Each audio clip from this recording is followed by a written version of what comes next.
High বন্ধুরা, আসসালামু আলাইকুম। কেমন আছেন আপনারা সবাই? আশা করি ভালো আছেন, সুস্থ আছেন। সবাইকে আবার আমার প্রতিদিনের মতো আরেকটি ভিডিও নিয়ে হাজির হলাম আপনাদের মাঝে। দৈনন্দিন জীবনের আজকে রোজ শুক্রবার, সবাইকে জানাই জুমা মুবারক। তো সকালবেলা উঠে পড়েছি, যেহেতু 2 মেয়ের পরীক্ষা, বড় মেয়ের স্কুলে রবিবারে ইংরাজি দ্বিতীয় পাঠ পরীক্ষা আছে, আর ইলমার আর কি বাংলা পরীক্ষা আছে। শুক্রবার হলেও তো চাইলেও বেলা করে ঘুমানো সম্ভব না। 5টার দিকে উঠে পড়া হয়েছে, ঘুম থেকে নামাজ পড়ে এখন ইমানি পড়তেছিল আর ইলমা একটু ঘুমাচ্ছে ছিল। তো ইলমাকে ডেকে তুলেছি 7:30টার দিকে। উঠে ইলমা ফ্রেশ হয়ে ইলমাও পড়তেছিল, আর আমি 7:30টা থেকে, শুক্রবার হলেও 7:30টা থেকে আপনাদের মাঝে শেয়ার করতে চলে আসলাম রান্নাঘরে। আমাদের তো রান্নাঘর হলো ঘুম থেকে রাত পোহালে ঘুম থেকে উঠলেই রান্নাঘর আমাদের মধ্যবিত্ত ফ্যামিলির পরিবারের বউদের রান্নাঘর হলো জীবনসঙ্গী। আর কি করার, তো 7:30টা বেজে রান্নাঘরে চলে আসলাম। ভাবলাম যে আজকে মেয়েদের একটু নুডলস পাস্তা বানিয়ে দেয়, আর আমি শুধু নুডলস রান্না করি না, নুডলস পাস্তা মিশিয়ে রান্না করি। তো যেভাবে আমার মেয়েরা পছন্দ করে সেটাই তো রান্না করে দেব, তাই না? তা নুডলস পাস্তাটা রান্না করলাম, ভাবলাম যে একটু সবজি দিব। ইলমা সবজি খাবে না, বলতেছে নুডলসের মধ্যে সবজি খাবে না, সেজন্য দিলাম না।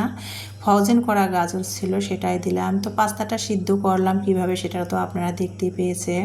পাস্তাটা গরম পানি করে নিলাম। পানিটা যখন বলক আসছে তখন কিন্তু আমি 1 চামচ আমি পরিমাণ মতো আমি একটু সয়াবিন তেল দিয়ে, তারপরে পানিটা টকবক করে বলক আসলো, পাস্তা দিলাম, নুডলস দিলাম, দিয়ে সিদ্ধ করে নিলাম। নিয়ে পানি ঝরিয়ে তারপরে কাঁচামরিচ, পেঁয়াজ, গাজর দিয়ে একটু ভেজে নিয়ে ডিম ভেঙে দিয়ে তারপরে একটু সয়া সস দিয়ে পাস্তাটা রান্না করলাম। আর মানে আমি টমেটো কেচাপ বানিয়েছিলাম, ফ্রিজটা আমার ছোটো তো জায়গা হয় না, তো বাইরে রেখে দিয়েছিলাম। 2 কেজি টমেটো কিনে টমেটো কেচাপ তৈরি করেছিলাম, টমেটোর সস। ফ্রিজে জায়গা হয় না, আমি না কী করেছি, বাইরে রেখে দিয়েছিলাম। এত পরিমাণ গরম গেল, এখনও গরম, কিন্তু টমেটো কেচাপটা নষ্ট হয়ে গেছে। প্রথম খেয়েছিলাম, অনেক মজা লেগেছিলো, টক ঝাল মিষ্টি করে টমেটো কেচাপটা বানিয়েছিলাম। আজকে বের করে দেখতেছি নষ্ট হয়ে গেছে, খাওয়া যাচ্ছে না। তো কি আর করার, ফালাই দিতে হবে। ফ্রিজে রাখার জায়গা নাই দেখে আর কি হাতে ধরে টমেটো কেচাপটা নষ্ট করে ফেললাম, কষ্ট করে বানিয়েছি। তো যাই হোক, তারপরে আর কি পাস্তা নুডলস সকালে একটু দুধ চা বানিয়ে নাস্তা খেয়ে নিয়ে তারপরে বাসি বিছানাগুলা, রাতে ঘুমানো হয়েছিল সেই বিছানাগুলা 2 মেয়ে টেবিলে পড়তেছিল, বিছানাগুলা ঝেড়ে পরিষ্কার করে গুছিয়ে নিচ্ছিলাম। আর এই যে সামনের রুমে, এখানে তো আমরা কেউ থাকি না, ইলমা একটু গড়াগড়ি বিছানায় করে খেলা করে, টিভি দেখে আর কি। তো বিছানাটা তারপর সামনের রুমও একটু সবসময় ঝেড়ে বিছানা চাদরটা টান করে ঝেড়ে রেখে দেয়। আর মাস্টার এসে পড়ায় যেহেতু সামনের রুমেই, তো এই যে বিছানার ঝেড়ে তারপরে ফার্নিচারগুলো পরিষ্কার করে নিচ্ছিলাম। আর প্রতিদিনে 2 বার 3 বার করে ফার্নিচার মুছে, আর যখন আমার চোখে ময়লা পড়ে একটু, তখনই আমি সঙ্গে সঙ্গে পরিষ্কার করি। তারপরও মনে হয় ফার্নিচারগুলোর বার্নিশটা না নষ্ট হয়ে যাচ্ছে। আর আমার বাসাটাতে এত রোদ, পশ্চিম পাশে তো, মানে বিকালবেলা তো সূর্য পশ্চিম পাশেই ডুবে, তাই না, সূর্যাস্ত যায়। আর রোদের কারণে আমার প্রতিটা ফার্নিচার না নষ্ট হয়ে যাচ্ছে। তো যেটা বলতেছিলাম, তো এখান থেকে বাসার শিফট অন্য কোথাও করলে তখন ফার্নিচারগুলো বার্নিশ করব, যদি আল্লাহ তৌফিকে রাখেন। তো ফার্নিচারগুলো আর কি পরিষ্কার করে নিচ্ছিলাম। বাসি বিছানাগুলো তুলে ঝেড়ে ফার্নিচারগুলো পরিষ্কার করে এখন ঘর ঝাড় দিব। আর A to Z কিন্তু ডেলি লাইফের ভিডিও হলে হবে কি, A to Z ভিডিও দেখানো সম্ভব হয় না, তাহলে তো ভিডিও অনেক বড় হয়ে যায়। আমার এই যে ভিডিওগুলো করেছি আজকে, যেমন মানে প্রায় 25 মিনিটের ভিডিও হয়ে গেছে, আমি একটু একটু করে ক্যামেরাবন্দি করে নিয়েছি। তারপরেও সেই ভিডিও আমি এডিট করে যখন ভয়েস ওভার করতে বসছি, ভিডিওটা কিন্তু কাট সাট করে তো এডিট করলাম আমি, প্রায় আর কি ভিডিও 16-17 মিনিট হয়ে গেছে। তাও আজকে আর কি ডেলি লাইফের ভিডিও মানে শর্ট করতে চাইলেও কিন্তু হয় না। তো প্রিয় আমার দর্শক বন্ধুরা, আমার প্রিয় আপু ভাইয়ারা, আপনারা একটু লং হলেও না ভিডিওটা ধৈর্য সহকারে দেখে নেবেন। অনেক চেষ্টা করি ভিডিও শর্ট করার, তারপরেও হয় না আর কি।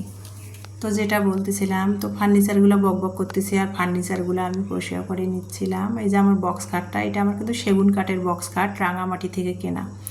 এই বক্স খাটটারও বার্নিশ নষ্ট হয়ে গেছে। আর এখানে আমি গোবিন্দগঞ্জ থেকে দিনাজপুরে আসার সময় 2021 সালে আর কি ফার্নিচার এখানে পালিশ করেছিলাম, বার্নিশ করেছিলাম। তো এখানকার মানে মিস্ত্রিরা আর কি সেগুন কাঠের ফার্নিচারটা বার্নিশ করতে পারে নাই, কালারটা একটু বাজে একটা বার্নিশ দিয়েছে, আরও খারাপ লাগতেছে সেগুন কাঠটা আমার ফার্নিচারটা। তো সেগুলো পরিষ্কার করতেছি, মানে পরিষ্কার করলো না, তারপরে মনে হয় যে আমি পরিষ্কার করি না, অনেক নোংরা হয়ে থাকে এরকম, যে বার্নিশটা নষ্ট হয়ে যাচ্ছে, যে নষ্ট হয়ে গেছেও অনেকটা, সেজন্য আর কি। আর এই যে ডাইনিংটা মানে গ্লাসের তলে না হাত দিয়ে যে কাঠের ফ্রেমটা আছে, পরিষ্কার করাই যায় না, হাতে ব্যথা হয়, অনেক কষ্ট হয়, যতখানি পারি পরিষ্কার করি। তো উপরে গ্লাসটা পরিষ্কার করে নিলাম। আর সঙ্গেকার কাজ সঙ্গে করলে না কাজ জমিয়ে থাকে না, পরে আর কষ্ট হয় না, কাজ জমিয়ে রাখলে না পরে অনেক অলসতা ধরে, কষ্ট হয়। তারপরে বাসি ঘরগুলো ঝাড় দিচ্ছিলাম। আর ঘরের মধ্যে কি আর কি দিনে 3বার করে ঘর ঝাড়ু দেই, রাতে শোয়ার সময়ও ঘর পরিষ্কার করি, যেহেতু আমি ফ্লোরিং করি, আমার মেয়েরা খাটের উপরে থাকে, আমি ফ্লোরিং করি রাতে। তা রাতেও ঘর ঝাড়ু দেই, শোয়ার সময় ঘর মুছি, ঘর ঝাড়ু দেই। তারপরেও দেখেন ঘর ঝাড়ু দিচ্ছিলাম, ঘরের মধ্যে ময়লা ততটা নাই, খালি চুল আর চুল, এত পরিমাণ চুল ঝরতেছে, ইমানিরও ঝরতেছে, আমারও ঝরতেছে, ইলমারও ঝরতেছে। আর 1 মাস ধরে আবার মেয়েদের পড়ালেখার চাপ, পরীক্ষার প্রিপারেশান নিচ্ছিল। আর যে ঘরোয়া টোটকাগুলো চুলের প্যাক তৈরি করে চুলে লাগানোর সময়ও পাচ্ছি না। আমলকিটা চুলের জন্য খুবই ভালো, আমি যেহেতু ব্যবহার করি খুবই উপকার পাই। তো আমলকিটা বাজারে পাচ্ছি না আর কি, পেলে তো বেশি করে কিনে সংরক্ষণ করে বেটে রেখে দেবো ফ্রিজে, পাচ্ছি না। আমলকিটা চুলে দিলে এত পরিমাণ উপকার পাই আমি। কালো কেশের আর আমলকি, কালো কেশের রাস্তার 2 ধারে মাঝে মধ্যে খুঁজি, পাওয়া যায়, কিন্তু আমলকি নাই। আমলকি সহ বেটে দিলে চুলে আর কি, চুলের টোটকা খুবই উপকার হয়। তো দেখি মেয়েদের পরীক্ষা শেষ হলে আবার চুলের যত্ন নেওয়া শুরু করে দিব। তো এই যে এখানে আমি আর কি ইলমার, আজকে যেহেতু শুক্রবার, ইলমার তো স্কুল নাই, ইলমার কাপড় তো আমাকে ধোয়া লাগার, ইমানির গায়ে ব্যবহার করার আপুজ, ইমানির কাপড় চোপড় ইমানি নিজেই এখন ধোয়, ও যেহেতু বড় হয়ে গেছে। আর ইলমার কাপড় কেচে দিচ্ছিলাম স্কুলের, শুক্রবার যদি স্কুলের ইউনিফর্মগুলো কেচে দিব। তো ইউনিফর্মগুলো ভাবলাম যে 5 মিনিট ভিজিয়ে রাখি, রেখে আর কি রান্নাঘরে চলে আসলাম। এসে আর কি এই যে সকালে নাস্তা খেয়েছি, যে চা, নুডলস।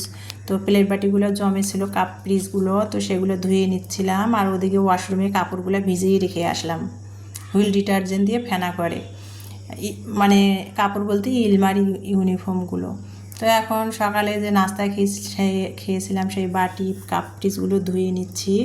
আর মাথার মধ্যে অন্য একটা প্ল্যান চলতেছে যে আজকে কী রান্না করব। আজকে 2 মেয়ের পড়ার চাপ, পরীক্ষা, তা ভাবলাম যে আজকে আমি কিছুদিন আগে আর কি একটা সোনালি মুরগি নিয়ে আসছিলাম 700 গ্রামের। তো ভাবলাম যে সেটা দিয়ে আজকে 2 মেয়েকে একটু পোলাও আর রোস্ট বানিয়ে দিব, ঘরোয়া উপাদানে আর কি। তো দই নাই আর কি, আর প্ল্যান তো হঠাৎ সকালে করলাম, এই যে প্লেট বাটি ধুচ্ছি আর প্ল্যান করতেছি যে দই তো নাই, মেয়েদের আবার রোস্ট বানিয়ে দিব, দই তো নাই। দই দিলে আর কি রোস্টটা আর কি ভালো লাগে খেতে, তো দই নাই। তো চিন্তা করতেছি, আর প্লেট বাটিগুলো সকালে নাস্তা খাওয়ার প্লেট বাটিগুলো ধুচ্ছিলাম রান্নাঘরে। তো কী আর করার, যাই হোক মেয়েদের ভাবলাম আজকে নিয়াত করছি যে মেয়েদের আর কি একটু পোলাও করে দিব আর রোস্ট করে দিব। তো মুরগিটা কিন্তু আমি ফ্রিজ থেকে অফ ক্যামেরাতে বের করে ভিজিয়ে সিঙের মধ্যে রেখে দিয়ে, তারপরে ইলমা বলতেছিল আজকে শুক্রবার যদি চুলে শ্যাম্পু লাগাবে, চুলে সপ্তাহে 2 দিন ওর চুলে শ্যাম্পু দেওয়াই, ও নিজে দিতে পারে না, আমি দিয়ে দেই চুলে শ্যাম্পু, নাহলে ইমানি দিয়ে দেয়। তো চুলে শ্যাম্পু দিবে, ও নিজেই আর কি ইচ্ছায় বলতেছে আম্মু আমার চুলের আঁকাগুলা কেটে দাও। লেয়ার কাট দিয়েছিলাম পার্লারে, তো মানে লেয়ার কাটটা সুন্দর হয়েছিল না, 300 টাকা নিয়েছিল, অথচ লেয়ার কাটটা সুন্দর করে দিয়েছিল না। তো এখন চিন্তা করলাম যে আমি তো টুকিটাকি পারি, আমরি কি এমন কাজ, বিউটি পার্লারে যাওয়ার লাগবে না, আমি ঘরেই আর কি চুল কেটে দেবো। তো এই যে যেই কাজ সেই কথা।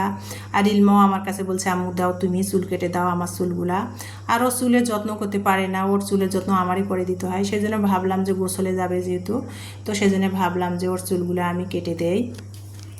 তো চুলের আগাগুলো আমি সুন্দর করে কেটে দিলাম, এই যে তো মানে কাটতে যে লেয়ার কাট চুল তো মানে সাইজ করতে যে অনেকটাই কেটে ফেলছি ও চুলগুলা আর কি। তো চুলের আগাগুলা কেটে দিলাম, দিয়ে তারপরে এই যে একটা পলিথিনে করে চুলগুলা রেখে দিলাম। আর আমি আবার যেখানে সেখানে চুল ফেলি না আমার মেয়েদের, আমি যদি বাইরেও চুল কাটি তাও চুল কিন্তু পলিথিনে করে রেখে নিয়ে আসি, নিয়ে এসে হয় পুকুরে ফেলে দেই, না হলে কলার বাগান আছে না, কলার বাগানে ফালাই দেই চুল। যেখানে সেখানে চুল ফেলা আসলে মেয়েদের উচিত না আর কি। তো চুলগুলো সেজন্য পলিথিনে রেখে দিলাম। এখন যেহেতু বর্ষাকাল, পুকুর তো ভরাট, পুকুরে ফালাই দিব।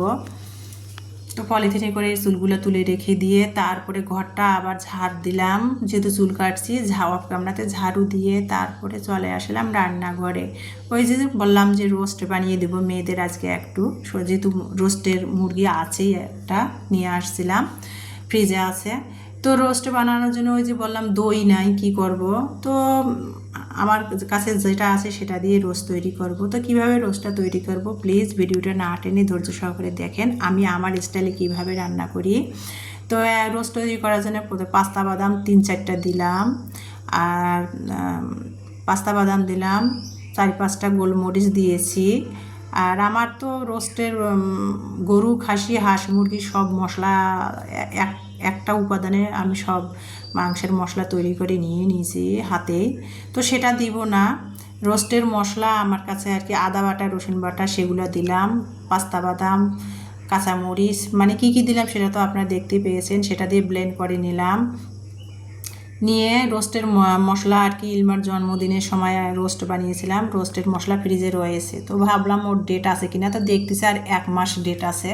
তো ভাবলাম যে মশলাটা টাকা দিয়ে কিনে আনছি, রোস্টের মশলাটা 60 টাকা নিয়েছিল, তো নষ্ট করে লাভ আছে, যেহেতু 1 মাস ডেট আছে, রোস্টের মশলাটা রোস্টের মধ্যে ব্যবহার করি। আর আমার হাতে বানা মশলা দেওয়ার লাগবে না, এটাই ব্যবহার করি, এটা যেহেতু ডেট নাই।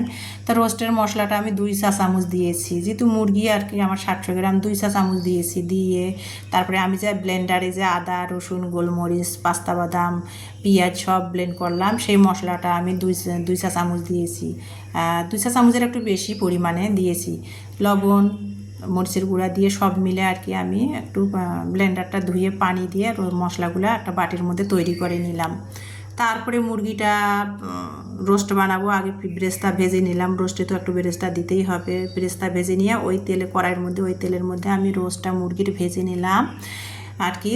ভেজে নিয়ে তারপরে মশলাগুলো সব কষিয়ে আবার তেল দিলাম, পেঁয়াজ দিলাম, পেঁয়াজটা বাদামি কালার হলো। তারপরে কিন্তু রোস্টের মশলাটা যে আমি পানি দিয়ে একটু লিকুইড করে রেখে দিয়েছিলাম, সেটা দিয়ে মশলাটা কষিয়ে তারপরে কিন্তু আমি রোস্টটা দিয়ে দিলাম। রোস্টটা দিয়ে আমি এখানে কিন্তু লেবুর শরবত বানাচ্ছি, যেহেতু এখন 11:30 বাজে, আর প্রতিদিনের মতো তার কোনো ব্যতিক্রম নাই। 11:30 বাজলেই রান্না ঘরে এসে রান্না করি আর একটু লেবুর শরবত বানিয়ে খাই।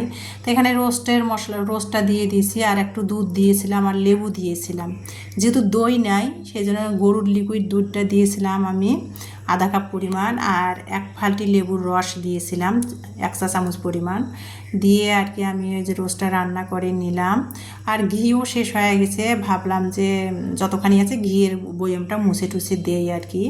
তো একটুখানি দিলাম, দিয়ে তারপরে রোস্টটা বানিয়ে নিলাম। নামাবার সময় আর কি একটু পেঁয়াজ বেরেস্তা দিলাম। আর আমার আপুরা তো দেখি কত সুন্দর করে রান্না করে, আমরি। আর আমি কি বলবো, রান্না সবাই কম বেশি করতে পারি, খাওয়া যায়, একেবারে যে খাওয়ার মতো না তা না, সেটাই আর কি। আর কি বলবো, ব্যাখ্যা করে বলেন। তারপরে রোস্টটা নামিয়ে নিলাম বেরেস্তা দিয়ে, নামিয়ে কিন্তু তারপরে রেখে দিয়ে আমি এখন পোলাওটা রান্না করতেছিলাম। এখানে আমি 700 গ্রাম চাল নিয়েছি, মানে হাফ কেজিরও একটু বেশি হবে, 700 গ্রাম চাল নিয়েছি। নিয়ে আর কি রাতের শো রান্না করতেছি, তো মানে থাকলে সকালবেলাও আর কি ইলমাটা না খেতে পারবে গরম করে দিলে, এই জন্য একটু 700 গ্রাম চাল নিলাম ধুয়ে অফ ক্যামেরাতে। আর ম্যাজিক চুলাতে আমি গরম পানিটা করে নিয়ে আমি রাইস কুকারে পোলাওটা গ্যাসের চুলায় রান্না করতেছি আর কি। তেজপাতা, দারচিনি, সাদা এলাচি দিলাম, তেল দিলাম, দিয়ে পোলার চালটা ভেজে নিয়ে আদা রসুন বাটা দিলাম, দিয়ে ভালো করে আর কি পোলার চালটা তেলের মধ্যে ভেজে নিলাম। ভেজে নিয়ে তারপরে গরম পানি দিলাম। 700 গ্রাম চালে ডাবল পানি দিতে হবে, গরম পানি, সেটা পানিটা গরম করে নিয়ে পোলাওর মধ্যে দিয়ে দিলাম। দিয়ে পোলাওটা রান্না করলাম, স্বাদ মতো লবণ দিলাম, একটু গুঁড়ো দুধ দিলাম, লিকুইড দুধটা দিলাম না। দিয়ে তারপরে দেখতেছিলাম পোলাওটা সিদ্ধ হয়েছে কিনা। তো পোলাওয়ের চালটা সিদ্ধ হয়ে গেছে, ঘি নাই যতখানি আছে ঘিয়ের কোটোটা চেটে মুছে আর কি পোলাওয়ের মধ্যেও দিচ্ছিলাম। রমজান মাসে ঘি নিয়ে আসা হয়েছিল, শেষ হয়ে গেছে। আর মানে ঈদুল আজহা গেল, ঘি কেনা হয় নাই, যেটা ছিল সেটা আর কি শেষ আজকে থেকে। তো সেটাই একটু দিলাম, না দিলেও চলে, তাও একটু দিলাম। একটু দিয়ে পোলাওটা টিপে দেখতেছিলাম পোলাওয়ের চালটা হয়ে গেছে সিদ্ধ। দই হিটি দিয়ে রান্না করে নিলাম, নিয়ে এই যে উপরে একটু পোলাওটার মধ্যেও পেঁয়াজ বেরেস্তা দিচ্ছিলাম ভালো সুন্দর দেখার জন্য। দিয়ে এখন চুলার জালটা বন্ধ করে দিয়ে চলে আসলাম ওয়াশরুমে। ওই যে রান্নার আগে কাপড়টা ভিজিয়ে রাখছিলাম সেটা আর কি কেচে দিয়ে তারপরে গোসল করব। এখন 2টা বাজে, শুক্রবারের নামাজ, তো ইমানিকে বলছে গা গোসল দিয়ে নামাজ আদায় করো। তো এই যে ওয়াশরুমে যে রান্না শেষ করে কাপড়গুলো কেচে দিলাম, ইলমান্না ইউনিফর্মগুলা। তো এখন যেহেতু বর্ষাকাল ভাবলাম আজকে কেচে দেই, শুকালে আবার সেটা পরেই ও পরীক্ষা দিতে যাবে। তো শুক্রবার আর কি ওর স্কুলের ইউনিফর্মটা কেচে দিয়ে বারান্দায় নেড়ে দিচ্ছে। আর আকাশটা মেঘলা মেঘলা হয়েছে, মানে রোদও না বৃষ্টিও না, মেঘ ধরেছে। তা যে ভাবলাম যে গোসল করব, বৃষ্টিটা এখন হলে একটু গোসল করতে পারতাম। তো মেঘ ধরে আছে আকাশটা, তো কাপড়গুলো বারান্দায় মেলে দিয়ে তারপরে ফ্রেশ হয়ে এসে দুপুরের খাবার খাবো। এখন এই যে রান্না করে গেছিলাম মুরগির রোস্ট, অফ ক্যামেরাতে পটল ভাজি করে নিয়েছি, একটু সালাদ, লেবু আর পোলাও আর কি। আমরা ঘরেই খাবো, আমরি আর কেউ নেই, 3 মা মেয়ে খাবো, অত আর কি ফর্মালিটি করি নাই কিছু। ঘরের মধ্যে সোনালি মুরগিটা ছিল, নিয়ে আসলাম, সেটা আর কি মেয়েদের একটু রোস্ট করে দিলাম, পটল ভাজছিলাম আর সাদা পোলাও, সেটা দিয়ে দুপুরের খাবার খাচ্ছি। এখন বাজে আনুমানিক 2:30। তো খাবার খেতে খেতে সবার মাঝ থেকে বিদায় নিলাম। আল্লাহ হাফেজ।